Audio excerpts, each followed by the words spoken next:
It seemed like maybe a year and a half to 2 years ago, you would see an article like this basically every month. This one is by the Daily Wire, and obviously it's about Ben Shapiro. It says leftists lose it over Ben Shapiro's speech at Stanford University. Uh, it seemed like every month they were coming out with an article like this about people who were just getting shut down, whether it was your Antifa types who didn't, at the time, I suppose they were out there, but the name wasn't as big. It was just most of your liberal crazies. It was your Black Lives Matters types who were interrupting them. Obviously, not the whole group was crazies, but it had its crazies who came out and were trying to shut down the speeches of people who didn't even disagree with them a lot of the time, which was kind of crazy. Which was the biggest deal. Is a lot of times these speakers, like Ben Shapiro, who is a pretty, I guess the easiest way to say he's a pretty unoffensive guy when it comes to his speeches. Uh, he comes pretty. He's pretty direct, and he's a pretty. When it comes to talking, he can be very back and forth. Like if you listen to any of his interviews every once in a while, like he talked to Neil deGrasse Tyson last week, and it's a very back and forth speech whenever he's talking. So even if you don't agree with what he's saying, he's the kind of guy you want to come to your university and talk because he's going to give you the way he thinks, and then he's going to listen to you and try and talk it out.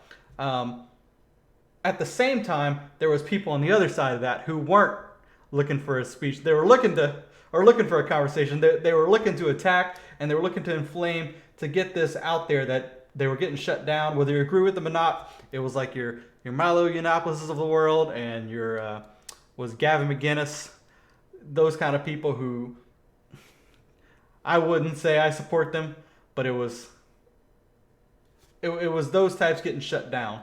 I'm not saying it was a good thing or bad thing or anything like that. They were getting shut down, but they were trying to make a point that they were getting shut down, and it was a blocking of free speech, whether it was good or bad. But they were just looking for trouble a lot of times. And the problem was when it came on to people like Ben Shapiro, who really, like I said, what isn't that offensive of a person, and it's really weird that in 2019, almost 2020, that this is still happening.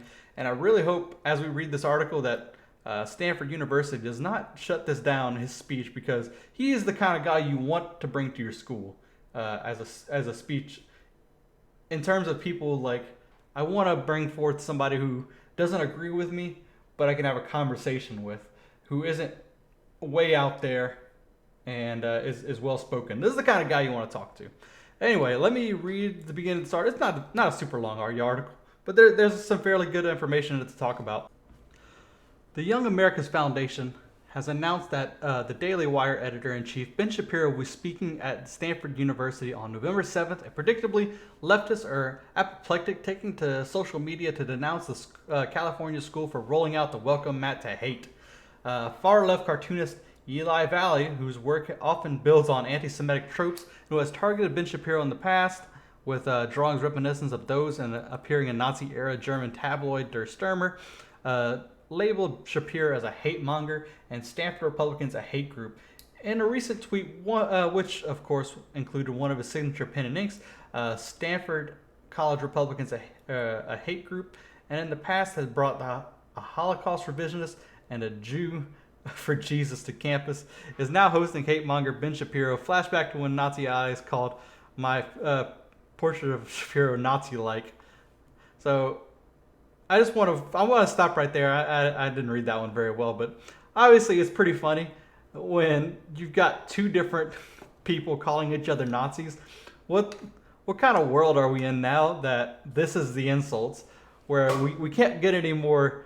There's nowhere left to go, so it's just each other saying he's a Nazi. No, he's a Nazi, and it's somebody who's literally drawing anti-Semitic Jewish posts, calling a Jew and the people who support him a Nazi, and them calling him back. And I don't. It's hard not to see the irony there. He later added that the Hitler Youth Stanford Division is added again in reference to Shapiro's planned speech, essentially likening YAF and Shapiro himself to Nazis, an odd label for a man who's repeatedly earned his title as the top target of anti-Semitics on social media. Valley went on to clarify his insults, saying that they're Hitler Youth because they hosted a Holocaust revisionist plastered student dorms with images from Der Stürmer, champion of the hero of American Nazism, and now hosting a man who's inspired a teen to become a Nazi and vandalize a synagogue. This is some grade A bull crap. Like, say what you want about Ben Shapiro, but how would you ever connect was it Dylan Roof to this man?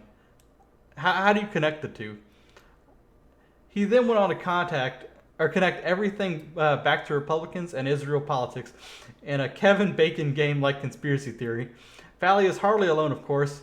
Perennial Twitter presence Eugene Gu, who is a Stanford alum, took time out of his busy schedule of replying fruitlessly to President Trump's tweets to criticize Stanford, calling their willingness to host Shapiro for a lecture an absolute disgrace.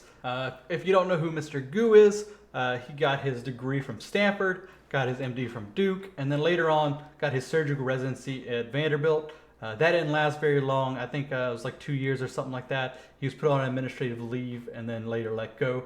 He said it was partially because of all the controversy with his tweets with the president, but we don't know that. He was also involved in, I think he got married and then divorced, and then I think he got remarried. But at some point in there, I think it was 2015, he was arrested because of domestic violence charges. He had a restraining order put against him on his first marriage, things like that. So he had a lot of trouble with that, and then he had other charges of domestic abuse, I think, later after that. So that's who he is. He's a surgeon, but he's also very outspoken against the president and anybody conservative in general, it seems like. And he goes on to say, Stanford inviting Ben Shapiro to speak on campus is an absolute disgrace.